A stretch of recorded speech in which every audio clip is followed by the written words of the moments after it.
مثلا حسان ہے تو کوئی کہے کہ یہ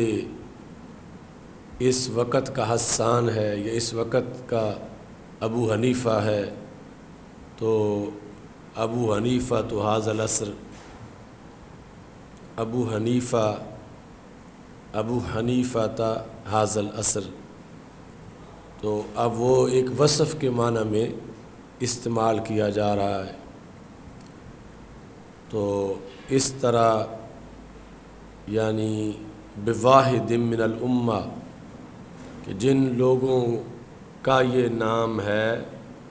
ان نام والے لوگوں میں سے کوئی ایک بندہ یہ ہے موسیٰ بنی اسرائیل کے بنی موسیٰ جن کا نام رکھا گیا ہے ان میں سے کوئی ایک بندہ مراد لے کے اسے مضاف کیا جا رہا ہے۔ قد نکرا ثم اضیف، پہلے نکرہ کیا گیا ہے اور اس کے بعد اس کو مضاف کیا گیا ہے، اور نکرہ میں سے یہاں چونکہ ایسا تو ہے نہیں کہ الف لام اتاریں گے تو نکرہ ہو جائے گا، یہ ہے ہی علم، تو معنی یہ ہے کہ اس نام والے لوگوں میں سے کسی ایک کے ساتھ اس کی تعویل کی جائے گی۔ جہاں بھی علم مضاف ہوگا تو اسی قانون کے تحت مضاف ہوگا، اس کی نکرہ کے ساتھ تعویل کی گئی ہے۔ اور وہ جو چڑیا کی چونچ والا جان لفظ ناقصہ علمی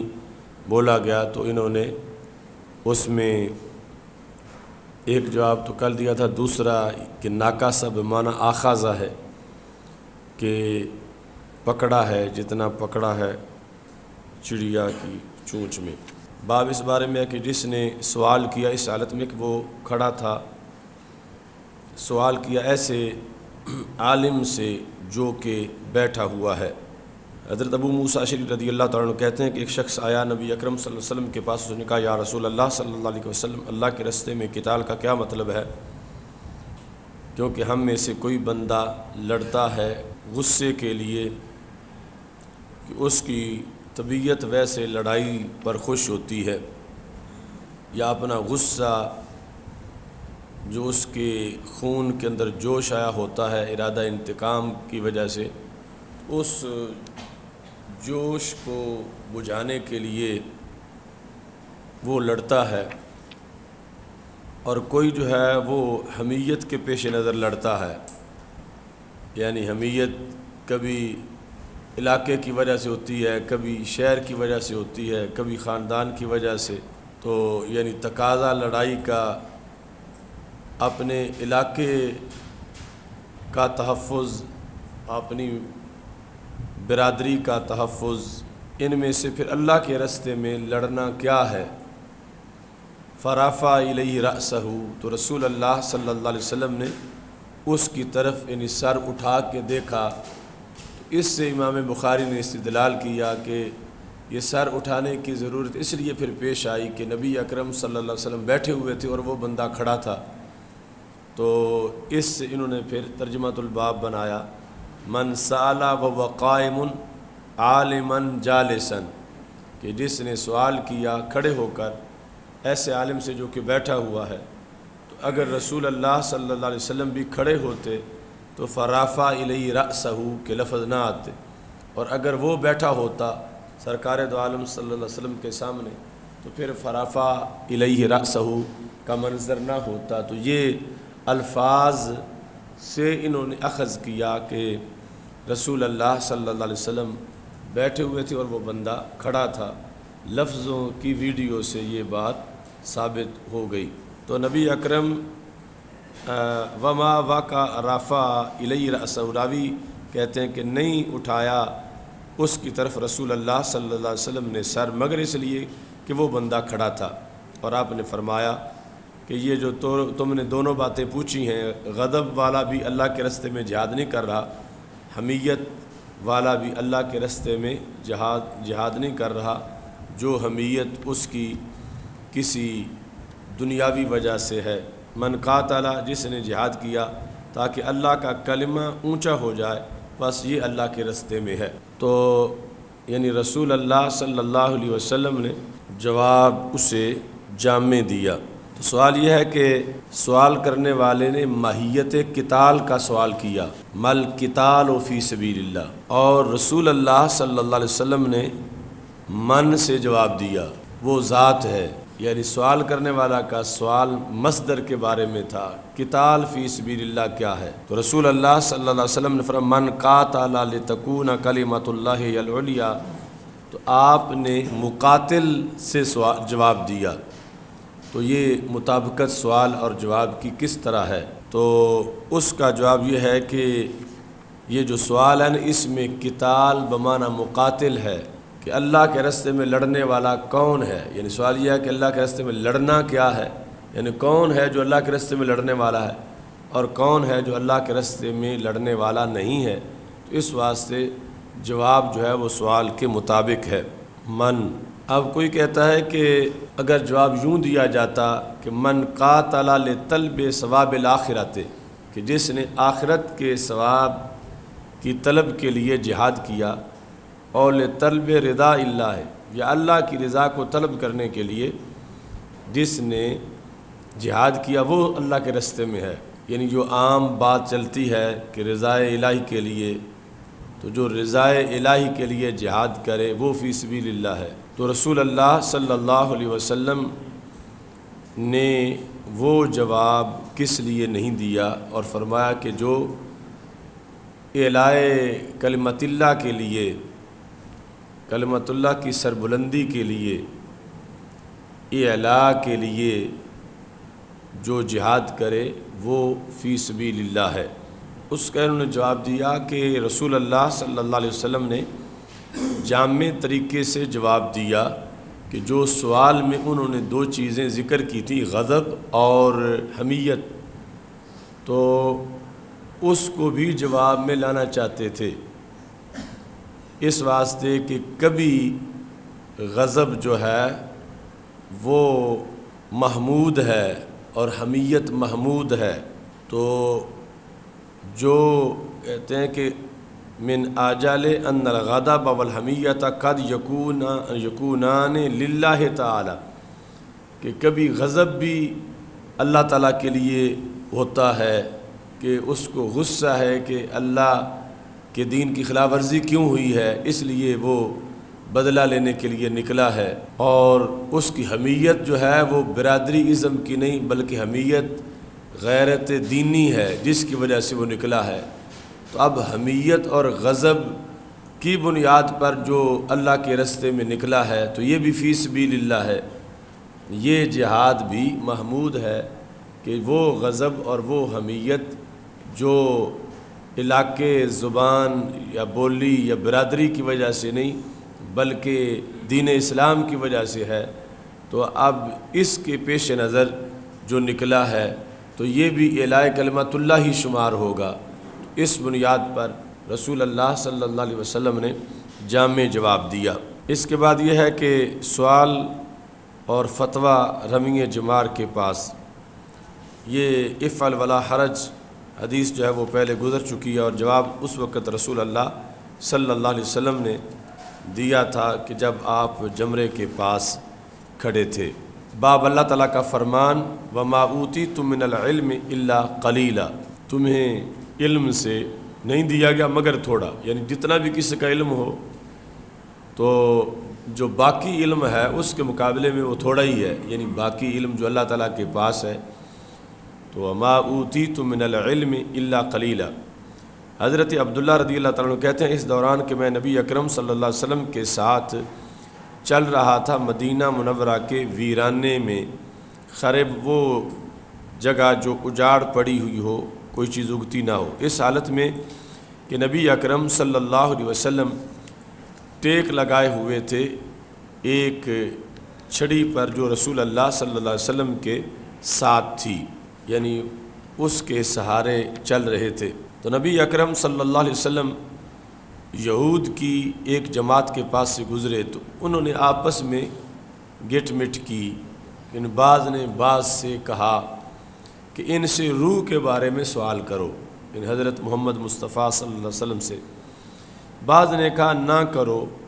کیونکہ ہو سکتا ہے کوئی ایسا یہ جواب دیں جس میں ہمارے مذہب کا رد ہوتا ہو، لا یجیء فیہ بشیء، آگے تکرہون اس کی صفت ہے کہ جس شے کو تم ناپسند کرتے ہو تو اپنی ناپسند والی شے کیوں سننی ہے، اس واسطے سوال نہ کرو۔ تو بعض نے کہا نہیں ہم تو ضرور سوال کریں گے۔ تو ایک شخص ان میں سے کھڑا، اس نے کہا کہ اے ابو القاسم، روح کیا ہے؟ تو نبی اکرم صلی اللہ علیہ وسلم خاموش ہوئے۔ میں نے کہا، یعنی کلام نفسی میں، دل میں، کہ آپ کی طرف وحی ہو رہی ہے۔ فقم، تو میں کھڑا ہوا جس وقت نبی اکرم صلی اللہ علیہ وسلم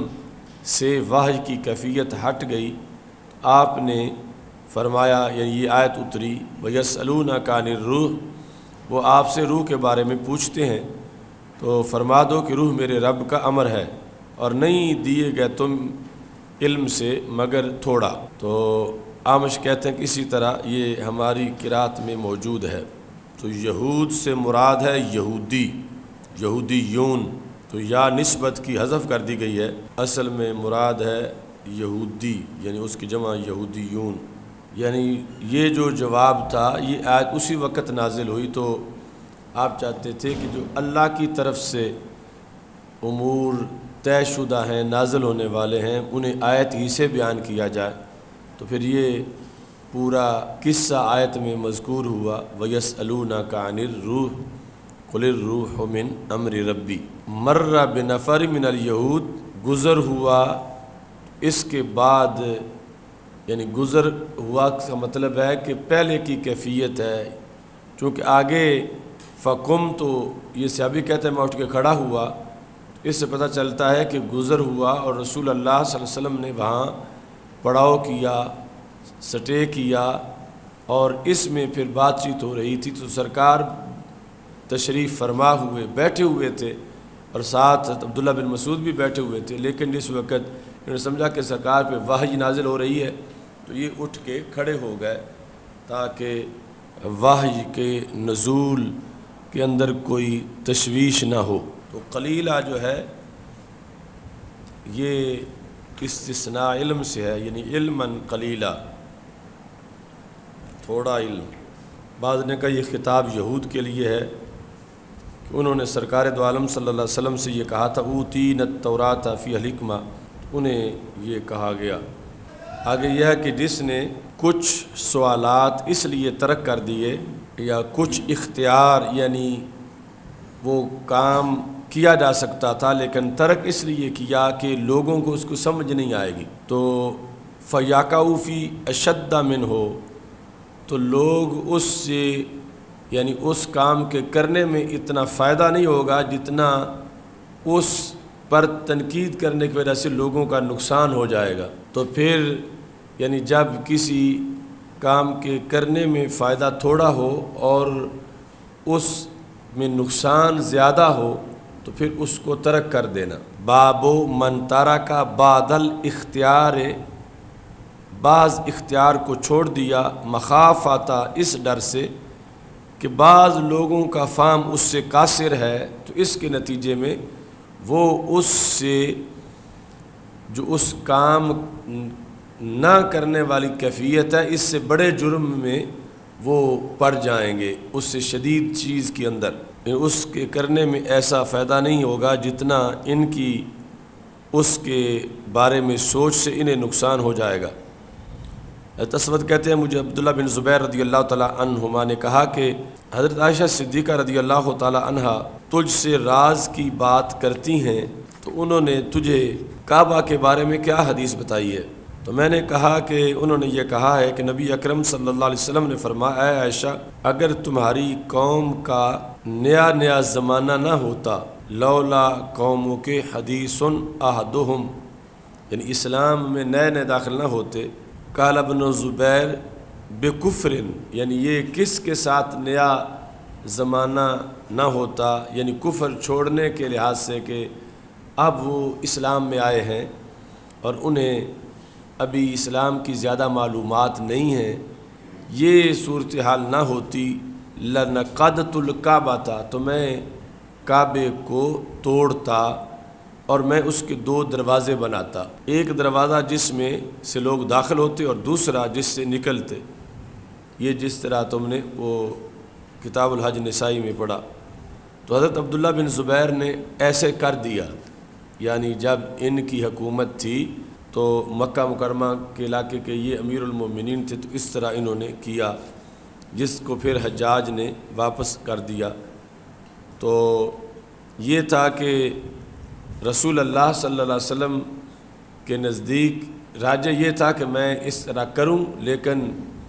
پھر کیا کس لیے نہیں ہے کہ لوگوں کا نظریہ جو ہے وہ نہ خراب ہو جائے، کعبے کے بارے میں جو ان کا یقین ہے اس کو ٹھیس نہ پہنچے۔ تو یعنی عوامی یقین کو بھی ملحوظ نظر رکھا جاتا ہے کہ اس میں اتنا فائدہ نہیں ہوگا جتنا لوگوں کا نقصان ہو جائے گا، یعنی نقصان ہو جانے کا خطرہ ہے کہ ان کا اعتقاد کعبے سے اٹھ نہ جائے۔ اس لیے رسول اللہ صلی اللہ علیہ وسلم نے یہ کام نہیں کیا جس کو جائز سمجھتے تھے، اور اس کی کئی ترجیحات بھی تھیں۔ اس پر پھر اصول فقہ والوں نے اس طرح کے مقامات سے اصول بنائے ہیں۔ تو یہاں پھر امام نووی نے یہ ذکر کیا کہ اس حدیث کے اندر ہمارے کئی قواعد کی دلیل ہے، وہ اذا تعارضت مصلحۃ و مفسدہ، جب ایک چیز کے اندر صلاح اور فساد کا تعارض آ جائے، وتعذر الجمع، اور وہاں جمع متعذر ہو جائے کہ کون سا کام کیا جائے، تو ان کا بودیا بالاہم میں تو پھر وہ کیا جائے جو زیادہ اہم ہے، یعنی مصلحت اور مفسدہ میں سے، یعنی ایک ہے فعل مصلحت، دوسرا ہے ترک مفسدہ۔ یعنی فعل مصلحت یہ ہے کہ کعبے کو نئے سرے سے تعمیر کرنا، اور ترک مفسدہ یہ ہے کہ نہ کرنا، کہ لوگوں کے نظریے کو ٹھیس نہ پہنچے۔ اب ان کا آپس میں تعارض آ گیا ہے، فعل کا اور ترک کا، فعل کا اور ترک کا، یعنی مصلحت کا فعل اور مفسدہ کا ترک۔ تو اس پر اہم کیا ہے؟ اہم یہ ہے کہ جو فساد آئے گا وہ مصلحت سے بڑا ہوگا، تو اس بنیاد پر پھر اس فساد کے ترک کا پہلو اختیار کیا جائے تاکہ کسی کا ایمان ضائع نہ ہو۔ وہ کیا ہے کہ جو نئے لوگ مسلمان ہوئے ہیں ان کے بارے میں خطرہ ہے وہ پھر نہ جائیں، چونکہ ان کے نزدیک کعبے کی تبدیلی بہت بڑا امر تھا جس سے ان کے نظریے کو ٹھیس پہنچے گی۔ ان لکھا کہ بیت اللہ کو 5 مرتبہ بنایا گیا، جب دوسری جگہ 10 کا بھی ذکر ہے تو انہوں نے 5 بڑی بڑی جو وجوہات تھیں وہ ذکر کی۔ سب سے پہلے فرشتوں نے بنایا، پھر حضرت ابراہیم علیہ السلام نے بنایا، پھر جاہلیت میں قریش نے بنایا،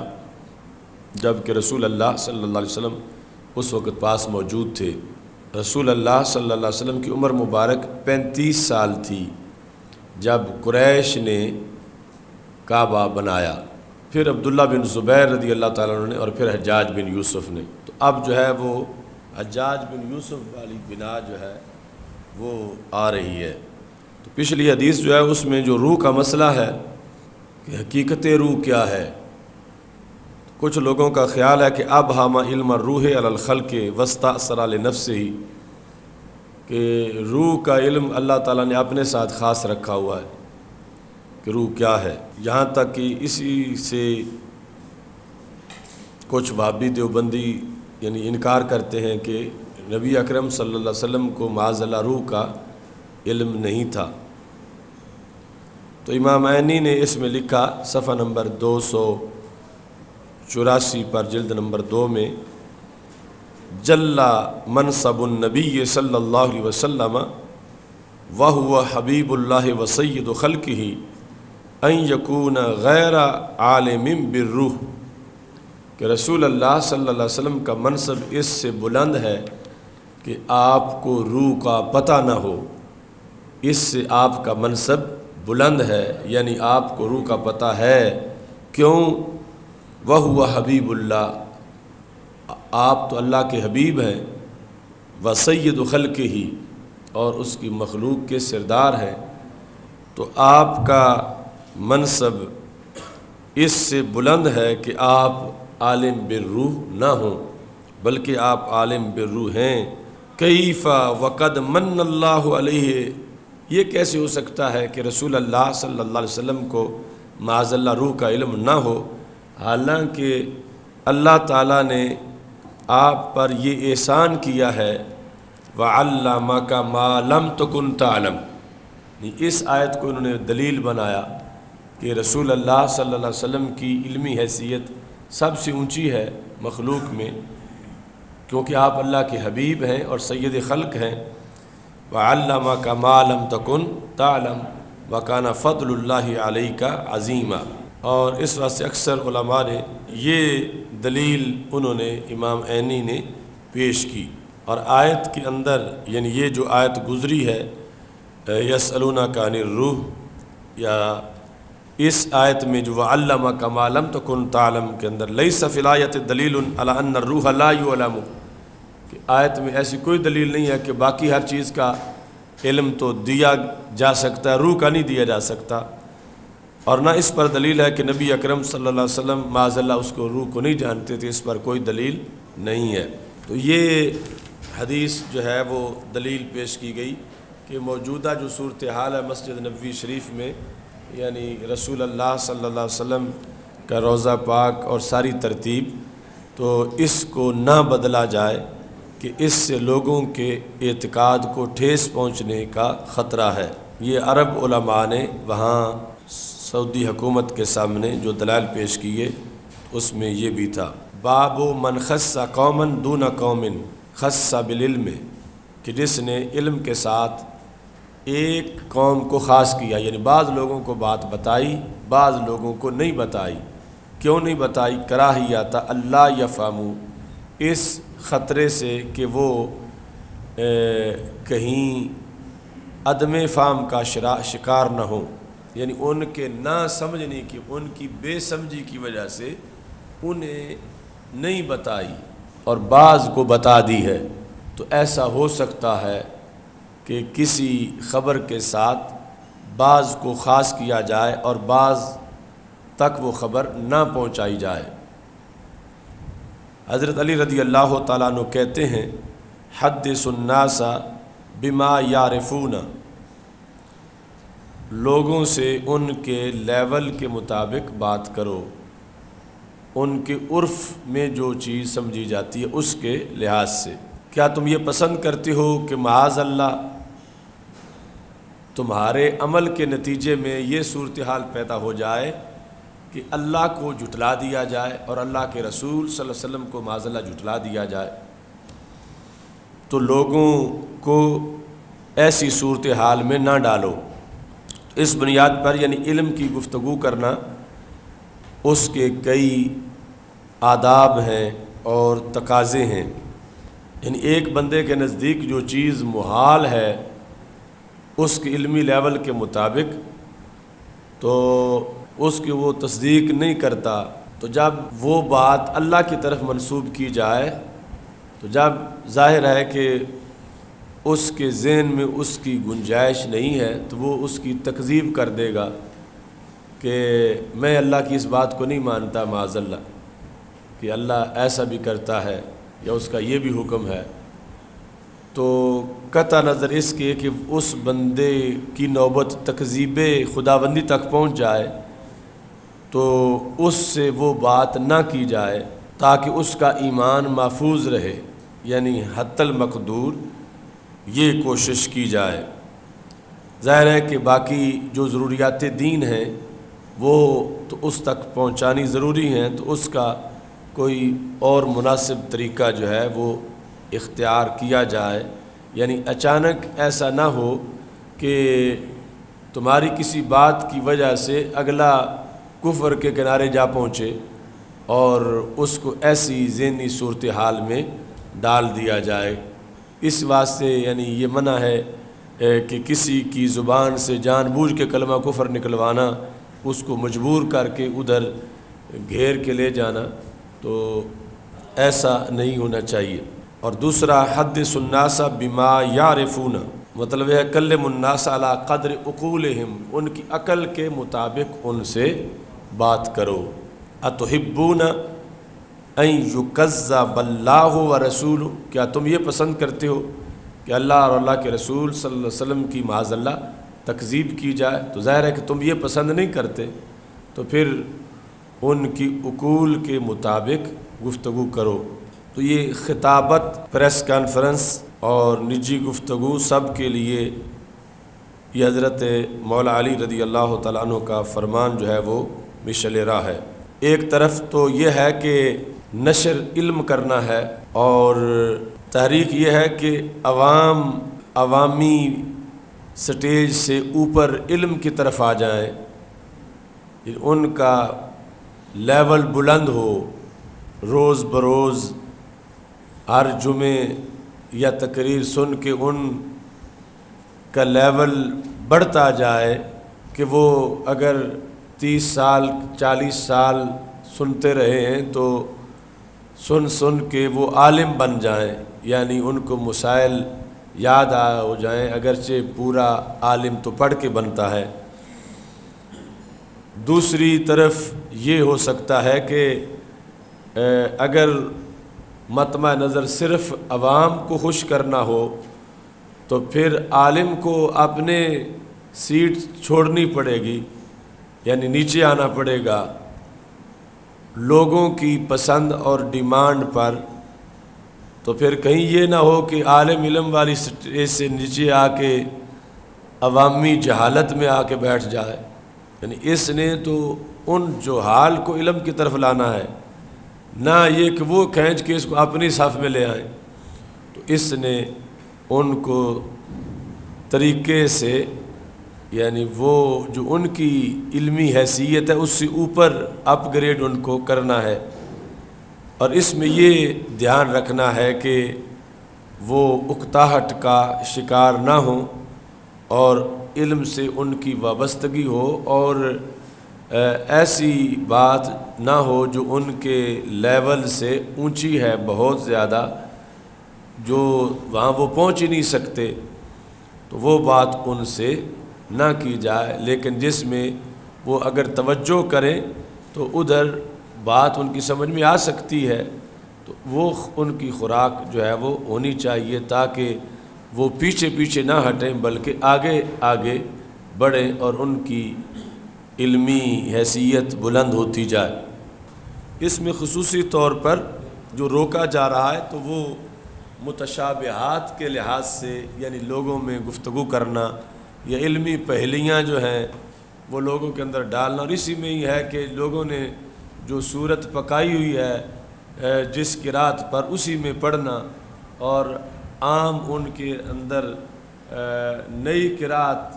پڑھ کے اچانک ان کو فتنے میں نہ ڈال دینا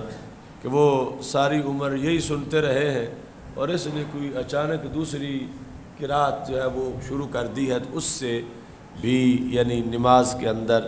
فتنہ پڑ سکتا ہے کہ وہ یہ تو صورت آج تک ہم نے اس طرح سنی نہیں ہے لہذا ہم نماز ہی توڑتے ہیں۔ تو یا اگر ویسے تعلیم کے لحاظ سے تو ویسے بھی جائز ہے،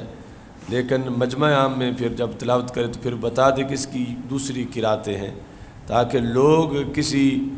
حادثے کا شکار نہ ہوں اور کوئی علمی ایکسیڈنٹ ان کا نہ ہو جائے کہ کوئی زبان سے ایسی بات نہ نکلے۔ مثال کے طور پر یہ کہہ دیں کہ اگر ان اللہ دا قرآن تصیح سے من دے، تو اس میں جو ہے وہ ان کے لیے بہت زیادہ نقصان ہو جائے گا۔ تو یا جڑے کاری جڑا پڑھتا پہ اسی اس رونے سے من دے،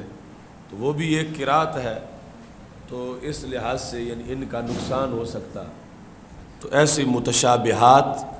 بھی ان کا بھی مسئلہ ہے، یعنی لوگوں کی رائے اور ان کا مبلغ علم جو ہے اس کے سامنے ایسی چیز نہ رکھی جائے جو اپنی جگہ تو 100% صحیح ہے، لیکن ان کی اس وقت کی وہ خوراک نہیں ہے، یعنی ان کا ہاضمہ ایسا نہیں ہے کہ وہ اسے مثلا دیسی گھی جو ہے اپنی جگہ تو 100% صحیح ہے، لیکن جو بندہ جس کا اندر معدہ ہی صحیح نہیں، تو اب اس کا اپنی جگہ 100% صحیح ہونا یہ ضروری نہیں کہ ہر کسی کو یہ دیا جائے۔ گھی تو گھی ہی ہے، مگر جس کا معدہ صحیح نہیں ہے تو وہ تو اس سے مزید بیمار ہو سکتا ہے۔ تو یہ ہے کہ حکیم خطیب کہ اس پر ہی صرف دھیان نہ رکھے کہ یہ حوالہ تو بخاری میں ہے یا یہ قرآن میں ہے، تو آگے ان کے معدے کا بھی خیال کرے، یعنی قرآن میں ہونا یا بخاری میں ہونا اس کا 100% صحیح ہونا یہ ایک علیحدہ امر ہے، اور اگلے کا ہاضمہ خراب ہونا یہ ایک علیحدہ امر ہے، تو اس کو بھی پیش نظر رکھا جائے۔ یہ حضرت مولا علی رضی اللہ تعالی عنہ کا تقاضا ہے، یعنی یہ نہ کہ جب بات صحیح ہے تو کرنے میں کیا حرج ہے، تو صحیح ہونے کے باوجود بھی اس کا موقع دیکھنا اور اس کا محل دیکھنا یہ حکمت ہے۔ یعنی صحیح ہونے کے باوجود بات ہی اسی کی جا رہی ہے کہ من خص بالعلم قوما دون قوم، یعنی بات 100% سچی ہے، لیکن پھر بھی کچھ لوگ ایسے ہیں جو ان کے سامنے وہ بات نہ کی جائے۔ من خص قوما دون قوم، کہ ایک قوم کو خاص کر دیا اس کے ساتھ، دوسری قوم کو خاص نہیں کیا، دوسری قوم تک نہیں پہنچائی، تو بات میں تو کوئی کمی نہیں، بات 100% برحق ہے، سچی ہے، لیکن جن کو نہیں بتائی گئی یا جن کو بتانا مناسب نہیں ان میں کمی ہے، تو اس کے پیش نظر ان کے فائدے کے لیے یہی ہے کہ انہیں اس امتحان سے دوچار نہ کیا جائے، چونکہ ان کے نقصان کا خطرہ ہے کہ اس کو بتانے سے ان کا اتنا فائدہ نہیں ہوگا جتنا نقصان ہو سکتا ہے۔ اس واسطے شریعت نے یہ کہا، اور امام بخاری نے باب قائم کیا اور اس میں حضرت مولا علی رضی اللہ تعالیٰ عنہ کا یہ فرمان لکھا۔ عرف عام میں یہ ہے کلم الناس علی قدر عقولہم۔ حضرت عبداللہ بن مسعود رضی اللہ تعالیٰ عنہ کا فرمان ہے صحیح مسلم میں، ما انت بمحدث قوما حدیثا لا یبلغہ عقولہم، یہ مسلم کے مقدمہ میں ہے، الا کان لبعضہم فتنہ، کہ جب آپ گفتگو ایسی قوم سے کر رہے ہیں کہ جس تک ان کی عقلیں نہیں پہنچتی، تو پھر بعض کے لیے ان میں فتنہ ضرور ہوگا اس میں، اس بات کی وجہ سے۔ تو یہ جو آپ مقالہ لکھے خطابت کے بارے میں، اس کے لحاظ سے بخاری کا یہ مقام اہم ہے۔ تو اس واسطے علم راز ہے اور اس کو استعمال کرنا محل اور موقع کے مطابق اس کے بڑے امتحانات ہیں۔ اب ایک قوم کو بتا دیا دوسری کو نہیں بتائی، تو ہو سکتا ہے جن کو نہیں بتائی وہ یہ اعتراض کریں کہ انہیں کیوں بتائی ہے، پھر اگر ہمیں نہیں بتانی، جڑی تقریر اتھے کیتی وہ اتھے بھی کرو۔ اور دوسری طرف یعنی جنہیں بتائی ہے تو وہ جا کے دوسروں کو کہ ہمیں تو بتا دی ہے اور آپ کو نہیں بتائی، تو وہ یعنی اعتراض بتانے پر بھی ہو سکتا ہے، نہ بتانے پر بھی ہو سکتا ہے۔ اور اس لحاظ سے اب آزمائش بڑھ گئی ہے، یعنی شریعت میں تو یہ تھا کہ بعض کو بتاؤ بعض کو نہ بتاؤ، اور وہ آگے کون کون سے موضوعات ہیں یا کیا کیا چیز ہے، لیکن جب ریکارڈنگ موجود ہے،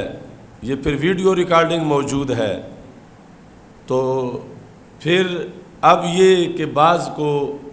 خاص کرنا ممکن نہیں رہا، یعنی ہر بات کے لحاظ سے، یعنی یہ آلات جو ہیں ان کا درمیان میں یہ کردار داخل ہو گیا ہے،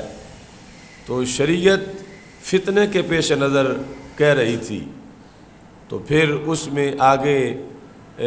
یعنی یہ آلات جو درمیان میں آ گئے تو ان کی وجہ سے اب جو وہ چیز کہ جو بعض کے لیے تھی اور دیگر بعض کے لیے نہیں تھی شریعت کے مطابق، اب یہ آلات ان بعض تک بھی وہ چیز پہنچاتے ہیں، یعنی ضروری نہیں کہ جو بات جو ہے وہ بعض تک پہنچائی گئی وہ ان بعض کے لیے مفید ہو جن تک وہ بات نہیں پہنچائی گئی، تو یعنی اس طرح پھر آگے پیچھے سے کاٹنا کلپ اور اس طرح کی چیزیں اس بنیاد پر یعنی اس وقت تو تھا کہ مجالس امانت ہیں کہ ایک مجلس کی بات دوسری مجلس میں نہ کی جائے،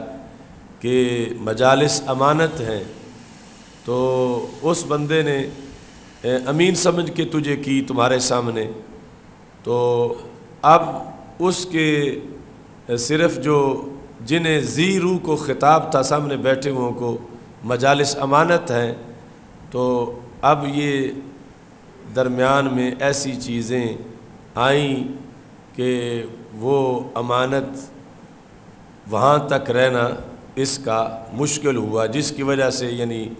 بہت سے مسائل پیدا ہونے کا ذریعہ یہ صورتحال بھی بن گئی۔ یعنی شریعت جس خبر کو چاہتی ہے کہ وہ خبر آہستہ آہستہ 50 سالوں میں آگے پہنچے، تو جب وہ خبر 5 منٹ میں آگے پہنچ جائے تو اگلا ابھی زمین ہی تیار نہ ہوئی ہو جس میں وہ بیج بونا ہے، اور اس نے تیار ہونا ہے 50 سال کے بعد، تو ظاہر ہے کہ اتنی تیزی سے جانے والی خبر جو ہے وہ آگے اس کے فوائد نہیں ہوں گے بلکہ نقصان ہوں گے۔ تو اس طرح یعنی یہ جو خبر کی تیزی آئی ہے اس سے بھی جا کر مسائل پیدا ہوئے، اور اس پر جو ہے وہ قرآن مجید میں یعنی بڑی تفصیلات ذکر کی گئی ہیں کہ ہر بندہ خبر دے بھی نہیں سکتا، ہر بندہ خبر لے بھی نہیں سکتا، اور یہ بہت مشکل مرحلہ ہے خبر پہنچانا، اور ہر بندے تک نہ پہنچائی جائے بلکہ جو ماہرین ہیں وہ اس کو پڑھیں اور وہ آگے اس کو بیان کریں۔ تو وہ پوری امت کے اندر چونکہ ایسی صورتحال ہے کہ فضاؤں پر کنٹرول نہیں، بلکہ ایک ملک والے دوسرے ملک کو جب چاہتے ہیں دے لیتے ہیں اپنی خبر، جبکہ شریعت چاہتی ہے کہ اس کی مسلمانوں کی فضاؤں پر مسلمانوں کا قبضہ ہو،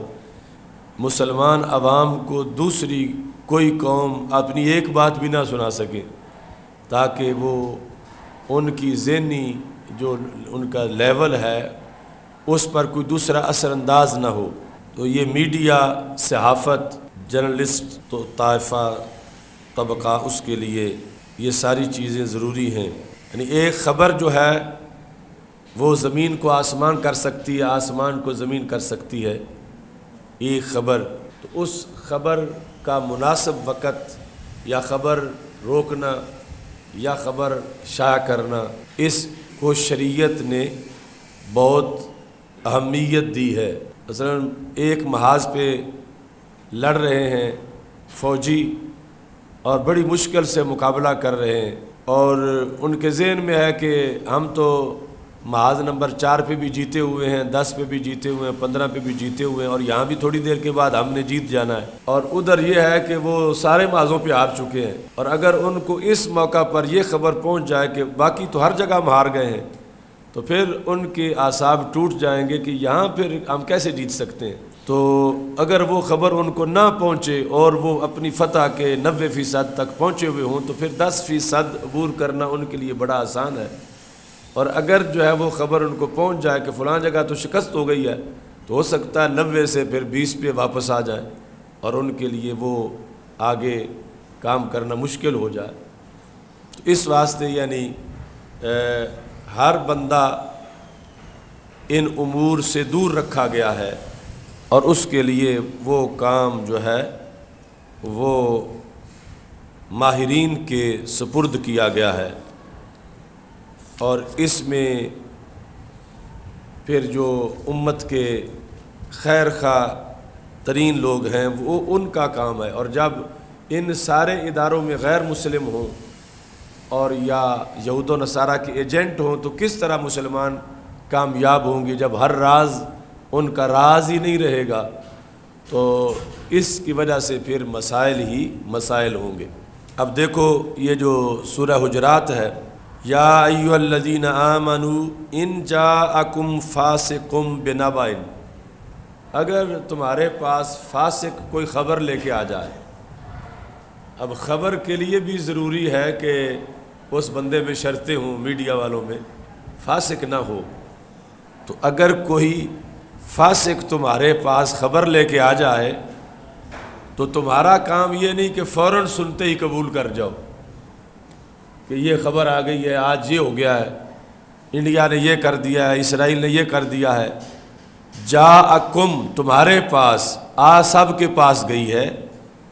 فتبینوا ان تصیبوا قوما بجہالۃ، تو تم اس کی چھان بین کرو، اگر چھان بین کیے بغیر اس کو مان گئے، فتصبحوا علی ما فعلتم نادمین، تو پھر تم اپنے کیے پہ شرم کرو گے، شرمندہ ہو گئے، یعنی وہ بات تھی نہیں اور تم نے اس پر 10 قدم آگے کر دیا۔ وہ تو خبر بھی بنیاد تھی اور اس پر رد عمل میں آپ نے وہ کچھ کر دیا کہ جو وہاں تو وہ بات ہی نہیں تھی اور اس کے رد عمل جو ہے وہ بھاری پڑ گیا ہے۔ تو اس میں یہ یعنی اسی قرآن کے اندر جہاں نماز روزے کا حکم ہے تو خبر کے بارے میں بھی حکم ہے کہ خبر کے لیے کتنی پابندی ہے، کتنی ضرورت ہے۔ فتصبحوا علی ما فعلتم نادمین، کیا تو فعل ہے خبر کی وجہ سے، لیکن وہ فعل جو ہے وہ ندامت کا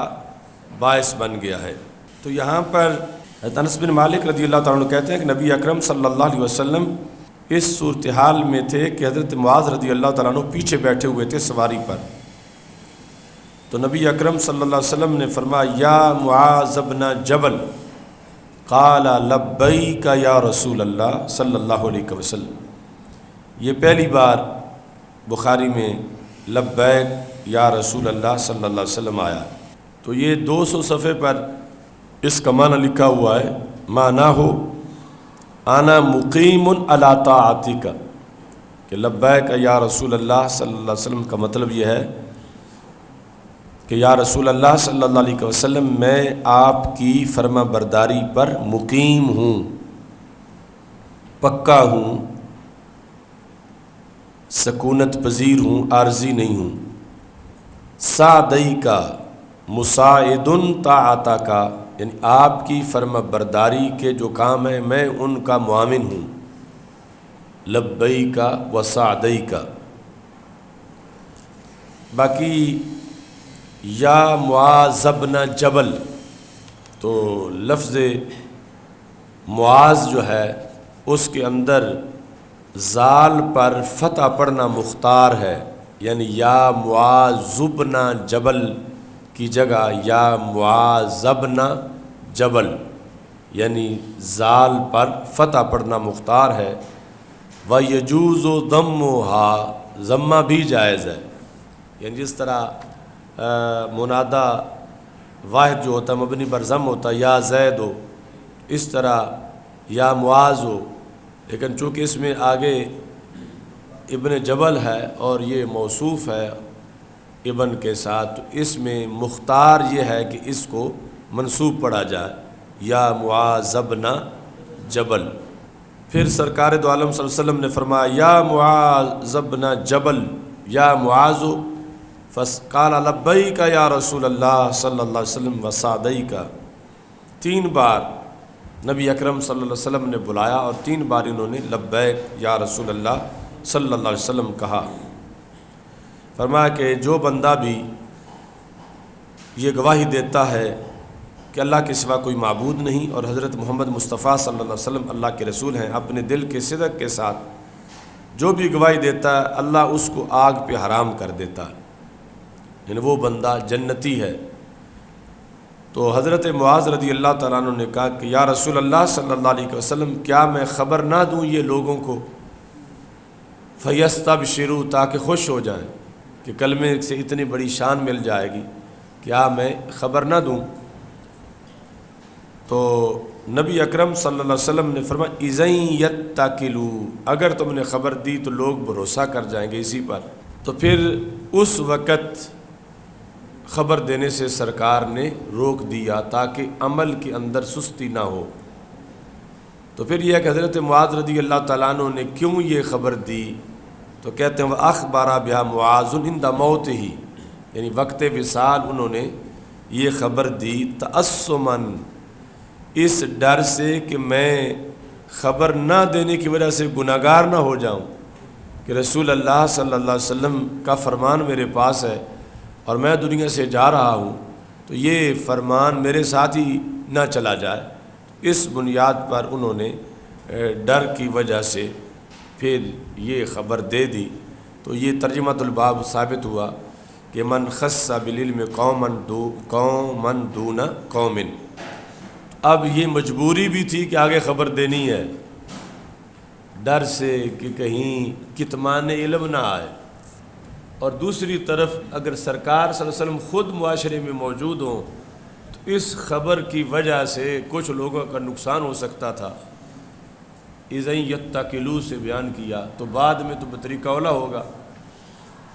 تو اس بنیاد پر یعنی آزمائش ہے۔ کرمانی نے سوال کیا ہے کہ یہ کتمان سے ڈر گئے ہیں، کتمان سے، تو رسول اللہ صلی اللہ علیہ وسلم کی مخالفت سے کیوں نہیں ڈرے؟ یعنی رسول اللہ صلی اللہ علیہ وسلم نے جو فرمایا تھا کہ خبر نہ پہنچاؤ کہ تبشیر میں لوگ جو ہیں وہ بھروسہ کر جائیں گے، اذن یتقلوا، تو انہوں نے کہا کہ کان ذالک مقیدا بالاتقال، کہ رسول اللہ صلی اللہ علیہ وسلم کی طرف سے خبر نہ دینا یہ حکم مطلق نہیں تھا، مقید تھا۔ کس کے ساتھ؟ اتقال کے ساتھ، کہ لوگ بھروسہ کر جائیں گے اسی پر۔ فلما زال القید زال المقید، جب قید زائل ہوگی تو مقید بھی زائل ہو گیا۔ یعنی حضرت معاذ رضی اللہ تعالی عنہ نے یہ سمجھا کہ خبر نہ دینے کا مقصد تھا کہ ترک عمل نہ ہو۔ تو والقوم یومئذ کانوا حدیث عہد بالاسلام، اس وقت نئے نئے لوگ مسلمان تھے، تو اس بنیاد پر خطرہ تھا۔ لہذا ان کا جب اتنا اب اسلام کے سال گزر گئے ہیں تو اب وہ خطرہ نہیں رہا۔ اس بنیاد پر ان کا یہ اجتہاد تھا کہ اب میں سرکار کی مخالفت نہیں کر رہا،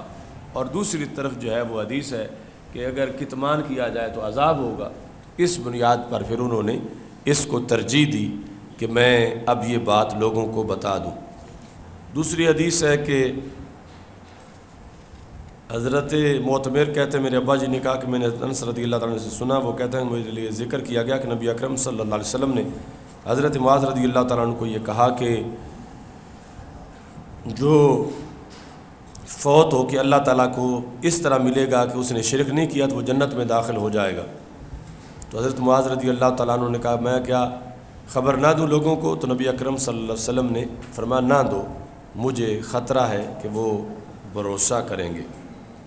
تو من لقی اللہ لا یشرک بہ شیئا، اس پر انہوں نے سوال کیا کرمانی میں کہ التوحید بدون اثبات الرسالۃ کیف ینفعہ،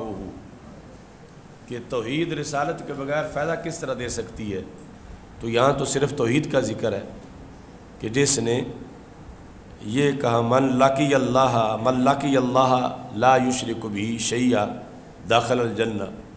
صرف توحید کا ذکر ہے کہ جو اللہ کا شریک نہ مانتا ہو وہ جنت چلا جائے گا۔ تو اس کا یہ جواب دیتے ہیں، سائل نے کہا فلا بد من زمام محمد الرسول اللہ صلی اللہ علیہ وسلم الی لا الہ الا اللہ، تو لا الہ الا اللہ کے ساتھ محمد الرسول اللہ صلی اللہ علیہ وسلم ملانا لازم ہے، ورنہ جو ہے یہ لا بد من انضمام محمد الرسول اللہ صلی اللہ علیہ وسلم۔ تو کہتے ہیں کہ یہ اس طرح ہے من توضا صحت صلاتہ، کہ جس نے وضو کیا اس کی نماز صحیح ہے، وضو والے کی نماز صحیح ہے۔ تو کہتے ہیں کہ اس کا یہ مطلب نہیں کہ باقی کپڑے بھی نہ پہنے ہوئے ہوں تو نماز صحیح ہے، یا قبلے کی طرح منہ بھی نہ ہو تو نماز صحیح ہے۔ اس میں تو اپنی وضو والی جو سیٹ ہے اس کا بیان کیا جا رہا ہے کہ چونکہ اس نے وضو کیا ہوا لہذا نماز صحیح ہے، تو باقی تو اپنی جگہ لازم ہے، باقی کی چھٹی کا ذکر نہیں ہے، وضو کے اس بات کا ذکر ہے۔ تو اس واسطے توحید کے اس بات کا ذکر ہے، رسالت سے چھٹی کا ذکر نہیں ہے، وہ اپنی جگہ لازم ہے کہ وہ ہوگا تو پھر ہی ایمان جو ہے وہ سمجھا جائے گا۔ علم میں حیا کرنا، باب الحیاء فی العلم، علم میں حیا، میں پوچھنا تیائی پر میری شرم آ گیا ہے، تو علم میں حیا۔ تو امام مجاہد کہتے ہیں لا یتعلم العلم مستحین، علم میں حیا کرنے والا کبھی پڑھ نہیں سکتا۔ ایک تو یعنی علم میں حیا کرنے والا یہ ہے کہ یہ نہیں کہ بے حیائی پڑھ سکتا ہے، یعنی علم میں حیا کرنے والے کا مطلب یہ ہے کہ جب بات پوچھنے کا موقع ہو نہ پوچھے، جو بھی اسے سمجھ نہ آئی ہو وہ اس کو نہ سمجھے، اور حیا اس کو روکے اس چیز سے، تو پھر وہ ہمیشہ بے علم ہی رہے گا کہ جہاں پوچھنے کا سمجھنے کا موقع تھا پہلے دن سے، پہلی کلاس سے اس نے جھجک ہی رکھی ہے اور پوچھا ہی نہیں ہے۔ ایک وہ بندہ نہیں پڑھ سکتا، دوسرا متکبر نہیں پڑھ سکتا، مستحین ولا مستکبرن۔ تو یہ یعنی آداب علم جو ہیں ان کے اندر یہ ضروری ہے اصول علم کے لیے کہ علم کے لحاظ سے اس میں جھجک نہ ہو اور تکبر بھی نہ ہو۔ چلو یہ اب پوری آواز آپ کی نہیں پہنچی تو کمرے میں پوچھ لینا کہ کیا آپ نے سنا، کیا بتایا۔ تو یہاں جو حدیث ہے وہ یہ ہے کہ حضرت ام سلمہ رضی اللہ تعالی عنہا سے مروی ہے، وہ کہتی ہیں کہ ام سلیم رضی اللہ تعالی عنہا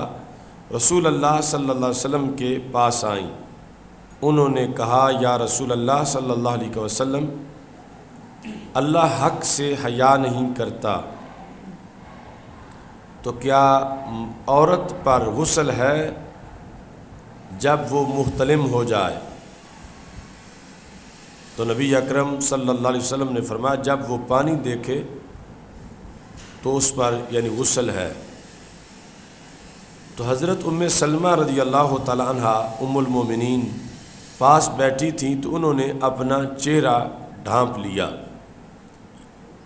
اور کہا یا رسول اللہ صلی اللہ علیہ وسلم، کیا عورت بھی محتلم ہوتی ہے؟ تو نبی اکرم صلی اللہ علیہ وسلم نے فرمایا ہاں، تاربت یمینوں کے، تمہارے دائیں ہاتھ کو مٹی لگے، یعنی یہ جو رسول اللہ صلی اللہ علیہ وسلم کی طرف سے جھڑکی تھی یا جھنجھوڑنے کے لیے جس کے بارے میں دعا کی تھی کہ جس کو میں نے ایسا کہا اس کو نماز کا ثواب مل جائے۔ فَبِمَا يُشْبِهُهَا وَلَدُهَا، اگر عورت کا کوئی حصہ ہی نہیں ہے اس میں تو پھر کس وجہ سے بچہ اس کے مشابہ ہوتا ہے؟ تو لہٰذا یعنی آپ نے اس جملے میں وہ سارا سمجھا دیا کہ یعنی مرد کی طرح اس کا بھی ایک ایسا سلسلہ ہے اور اس کو بیان کیا گیا۔ تو یہ کہتے ہیں ایسا ہے تو صحیح، لیکن یہ نادر ہے عورتوں میں، یعنی مردوں کی طرح نہیں ہے، عورتوں میں نادر ہے،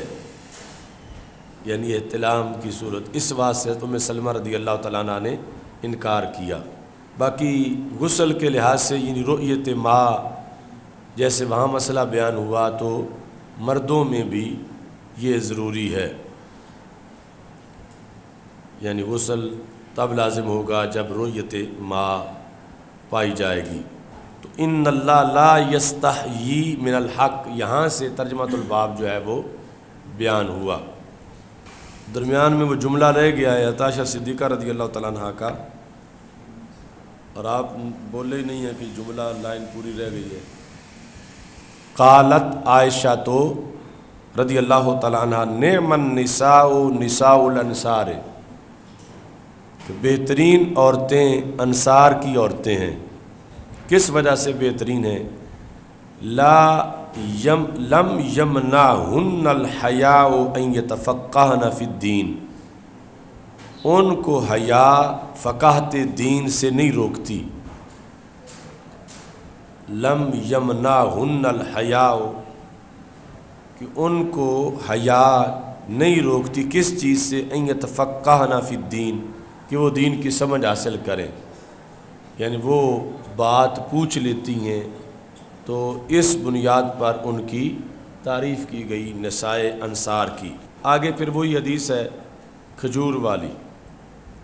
حضرت عبداللہ بن عمر رضی اللہ تعالیٰ عنہ کہتے ہیں کہ رسول اللہ صلی اللہ علیہ وسلم نے ارشاد فرمایا کہ درختوں میں سے ایک درخت ہے جس کے پتے نہیں گرتے، اور وہ مثال ہے مسلمان کی، مجھے بتاؤ وہ کون سا درخت ہے؟ تو لوگ پڑ گئے دیہاتوں کے درختوں میں، میرے دل میں آیا کہ وہ کھجور ہے۔ تو عبداللہ کہتے ہیں میں نے حیا کی، یعنی بتانا ترک کر دیا۔ تو صحابہ نے کہا یا رسول اللہ صلی اللہ علیہ وسلم آپ ہمیں بتائیں اس درخت کے بارے میں۔ تو نبی اکرم صلی اللہ علیہ وسلم نے فرمایا وہ کھجور ہے۔ حضرت عبداللہ بن عمر رضی اللہ عنہ کہتے ہیں میں نے اپنے ابا جی کو بتایا بعد میں جو میرے دل میں آیا تھا، تو انہوں نے کہا لَأَن تَكُونَ قُلْتَهَا أَحَبُّ إِلَيَّ۔ لَأَن تَكُونَ قُلْتَهَا، تو یہ ان سے مصدر بن گیا اور آگے پھر فاعل کی طرف مضاف ہوگا، تب مضمون جملہ بنے گا اور مبتدا بنے گا، یعنی قولوں کا بہذا احب الیہ من ان یکون علی قضا و قضا، آپ اگر بول پڑتے اس سوال کے جواب میں تو میرے نزدیک یہ اتنے خزانوں سے بھی زیادہ قیمتی تھا اگر تم اس سوال کے جواب میں جو تمہیں آتا بھی تھا بول پڑتے۔ ایسے مقام پر جو لام آتا ہے وہ مفتوح ہوتا ہے، لَأَن تَكُونَ قُلْتَهَا، لِأَن نہیں لَأَن۔ جس بندے نے حیا کی اور دوسرے کو سوال کرنے کو کہا، ایسا بھی ہے بعض مواقع پر کہ اس کے لحاظ سے تو وہ حیا ہے اس سوال میں، دوسرے کے لحاظ سے نہیں ہے۔ جس طرح حدیث میں اب ثابت ہوگا، محمد بن حنفیہ سے روایت ہے، تو محمد بن حنفیہ لکھا کیا ہے الحنفیہ، الحنفیہ، تو الحنفیہ ان کی امی جی کا نام ہے۔ ویسے بیٹے حضرت علی رضی اللہ تعالیٰ عنہ کے ہیں، محمد بن حنفیہ، اصل میں محمد بن علی بن ابی طالب، تو امی کے نام سے مشہور تھے محمد بن حنفیہ، تو معروف تھے ابن الحنفیہ۔ امی ان کی ہیں خولہ بنت جعفر الحنفی الیمانی، تو حنفیہ محمد بن حنفیہ۔ حضرت علی رضی اللہ تعالیٰ نے پوچھا، چونکہ سرکار کی ظاہری حیات میں تو دوسری شادی نہیں کی اور حضرت فاطمہ رضی اللہ تعالیٰ عنہا کی ہوتے ہوئے تو یہ بعد میں شادی تھی، یعنی حضرت فاطمہ کے وصال کے بعد حضرت خولہ بنت جعفر سے، کہ جن کے بیٹے کو محمد بن حنفیہ کہا جاتا ہے۔ تو سرکار سے انہوں نے پوچھ لیا حضرت علی رضی اللہ تعالیٰ عنہ نے، ان ولد علی ولدن، اگر ان ولد علی ولدن بعد ہو، اگر بعد میں میرا کوئی بچہ پیدا ہو تو میں اسمیہ باسمہ کا، کیا میں آپ کے نام پر اس کا نام رکھ لوں، یعنی محمد؟ تو نبی اکرم صلی اللہ علیہ وسلم نے فرمایا نعم۔ تو ولدا لسنتین بقیتا من خلافت عمر، تو حضرت عمر رضی اللہ تعالیٰ عنہ کی خلافت کے 2 سال رہتے تھے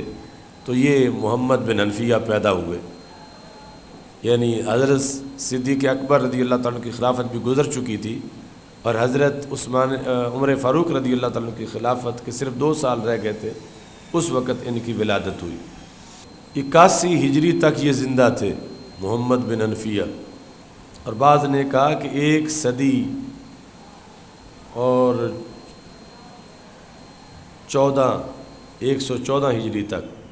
تو حضرت علی رضی اللہ تعالیٰ عنہ کہتے ہیں کہ میں ایسا شخص تھا رجلاً مزاءً، جسے مزی زیادہ آتی تھی، یعنی ملاعبت کے وقت مائے رقیق ہے۔ اس کا مسئلہ پوچھنا تھا کہ کیا اس سے غسل تو نہیں فرض ہو جاتا؟ تو کہتے ہیں میں نے حضرت مقداد رضی اللہ تعالیٰ عنہ کو یہ کہا کہ وہ رسول اللہ صلی اللہ علیہ وسلم سے سوال کریں، یعنی خود نہیں پوچھا۔ تو انہوں نے نبی اکرم صلی اللہ علیہ وسلم سے سوال کیا تو سرکار دو عالم صلی اللہ علیہ وسلم نے فرمایا کہ اس میں وضو لازم آتا ہے، غسل لازم نہیں آتا۔ اس سے امام اعظم ابو حنیفہ اور امام شافعی رحمۃ اللہ علیہ کا استدلال ہے کہ مزی سے مطلقاً وضو ٹوٹ جاتا ہے، مطلقاً مزی سے وضو ٹوٹ جاتا ہے۔ مطلقاً کا مطلب جو ہے کہ برابر ہے کہ وہ ملاعبت کے وقت ہو یا اس کے علاوہ ہو، ملاعبت کے وقت ہو یا اس کے علاوہ ہو،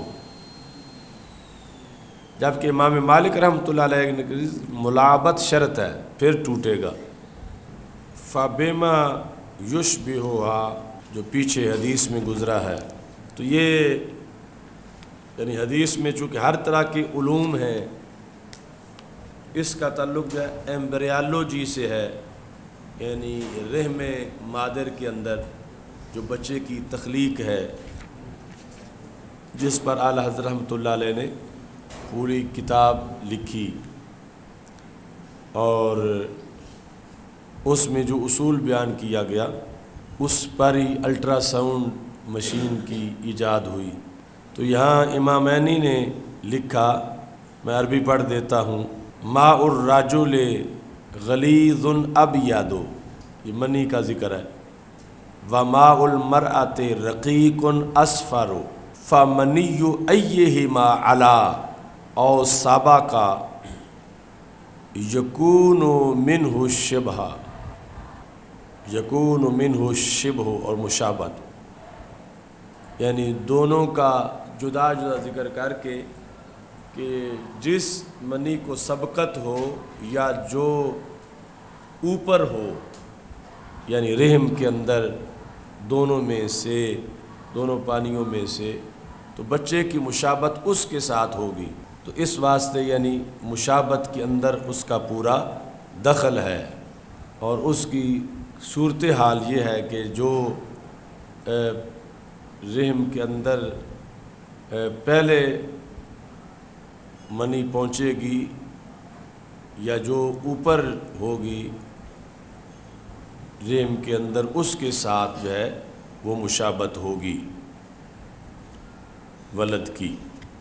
مسجد میں علم کا ذکر اور فتویٰ دینا، چلو سر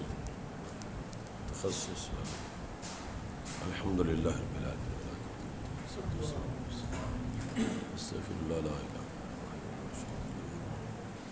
الا اللہ، صلی اللہ تعالی علیہ